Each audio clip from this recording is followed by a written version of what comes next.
ഓയിലൊന്നും ചേർക്കാതെ മത്തി ഫ്രൈ ചെയ്യാൻ പോവുകയാണ്. അപ്പോൾ ഞാൻ ഇവിടെ എടുത്തത് 1 കിലോ വലിയ മത്തിയാണ്. വലിയ മത്തി ഏറ്റവും ബെറ്റർ, നല്ല നെയ്യ് വെച്ച മത്തി. അപ്പോൾ മത്തിയിൽ ഒരുപാട് ഹെൽത്ത് ബെനിഫിറ്റ് ഉണ്ട്. അതൊക്കെ നമ്മൾ ഓയിൽ ഫ്രൈ ചെയ്യുമ്പോൾ എന്ത് ചെയ്യും, അതൊക്കെ മിസ്സായി പോകും. അപ്പോൾ ഓയിൽ ഫ്രൈ ചെയ്യാണ്ട് ഇതുപോലെ ചെയ്താൽ നല്ലതാണ്, ഹെൽത്തിന് നല്ലതാണ്, കുട്ടികൾക്കൊക്കെ ബെറ്ററാണ്. അപ്പോൾ ഞാനിവിടെ മഞ്ഞൾപ്പൊടിയും മുളക് പൊടിയൊക്കെയാണ് ആഡ് ചെയ്യുന്നത്. നിങ്ങൾക്ക് ഇങ്ങനെ മാരിനേഷൻ എന്ന് വെച്ചാൽ നിങ്ങളെ ഇഷ്ടത്തിന് ചെയ്യാം. കുരുമുളക്, ഉപ്പും ചെറുനാരങ്ങയൊക്കെ ഇട്ടിട്ട് ചെയ്യാം. ഇഞ്ചി, വെളുത്തുള്ളി, കറിവേപ്പിലയൊക്കെ അരച്ചിട്ട് അതുപോലെ ചെയ്യാം.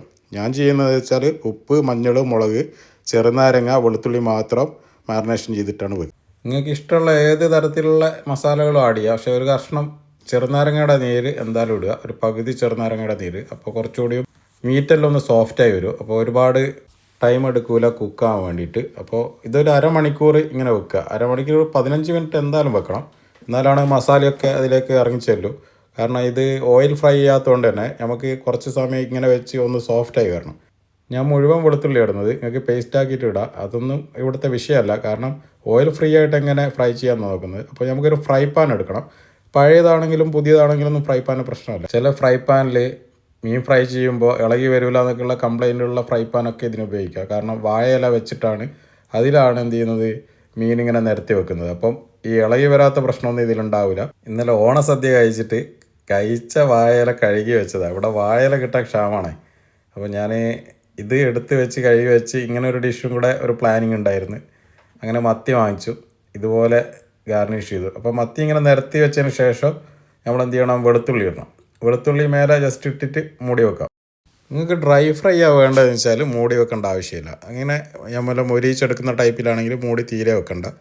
അതേ സമയത്ത് ഒരു ജ്യൂസി ടൈപ്പാണ് വേണ്ടതെന്ന് വെച്ചാൽ കുറച്ച് സമയം മൂടി വെക്കുക. അതിന് ശേഷം മാറ്റിയെടുത്തിട്ട് തിരിച്ചും മറിച്ചും ഇട്ടിട്ട് നമുക്കൊന്ന് കുറച്ച് ജ്യൂസി ടൈപ്പിൽ മൊരിക്കണം. അതല്ല കൂടുതൽ ഡ്രൈ ഫ്രൈ വേണ്ടതെന്ന് വെച്ചാൽ തീരെ മൂടേണ്ട ആവശ്യമില്ല. എന്നാലും നമുക്ക് നല്ല ഓയിൽ ഫ്രൈ ചെയ്ത അതേ തിക്നെസ് തന്നെ കിട്ടും.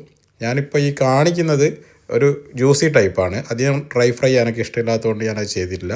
അപ്പോൾ ഈ ജ്യൂസി ടൈപ്പ് കിട്ടാൻ വേണ്ടിയിട്ട് കുറച്ച് നേരം മൂടി വെച്ച് ബാക്കി സമയം മൊത്തം ഓപ്പൺ ചെയ്ത് വെച്ചിട്ട് വാഴയില മേലെ വെച്ച മത്തി ഇങ്ങനെ ഫ്രൈ ചെയ്ത് വരും.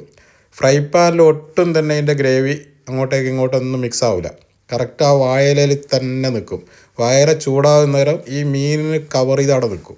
ഗ്രേവി കംപ്ലീറ്റ് ആ വാഴയിലയിൽ മാത്രമേ ഉണ്ടാവും. അപ്പോൾ ഇത് ജ്യൂസി ടൈപ്പാണ്. ഇതാണ് എനിക്ക് ഏറ്റവും ഇഷ്ടം, ഏറ്റവും ബെനിഫിറ്റ് ഇത് തന്നെയാണ്. ഫസ്റ്റിൽ കുറച്ച് ഹൈ ഫ്ലെയിമിൽ വെച്ച് മീനൊന്ന് തിളയ്ക്കുന്ന സമയത്ത് പിന്നെ ലോ ഫ്ലെയിമിലിട്ടിട്ട് എന്ത് ചെയ്യണം, ഒരു 2-3 തവണ തിരിച്ചും മറിച്ചും ഇട്ട് വേവിക്കണം പറ്റും. അപ്പോൾ എല്ലാവരും ഒന്ന് ട്രൈ ചെയ്യുക.